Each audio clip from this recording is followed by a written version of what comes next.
سانحہ گل پلازا کی عدالتی تحقیقات MQM کے جوڈیشل کمیشن میں فریق بننے کی درخواست مسترد کر دی گئی۔ SSP سٹی عارف عزیز نے کمیشن کو بتایا کہ گل پلازا کے 17 میں سے 4 دروازے کھلے تھے۔ انہوں نے ماچس سے کھیلتے بچوں کو آگ لگنے کی ممکنہ وجہ قرار دیا۔ موقع سے جلے DVRs ملنے اور صرف بیسمنٹ کی محدود فوٹیجز دستیاب ہونے کا بھی انکشاف کیا۔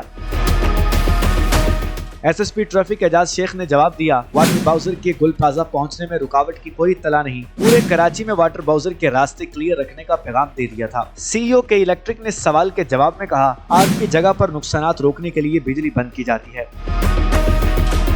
سول ڈیفنس ڈائریکٹر عبدالحمید نے بتایا کہ ہر عمارت کی انسپیکشن نہیں کر سکتے۔ انہوں نے انفرادی قوت اور گاڑیوں کی کمی کا اعتراف کیا، مجسٹریٹس تعینات نہ ہونے اور بلڈنگ انسپیکشن سسٹم میں خامیوں کا بھی انکشاف کیا۔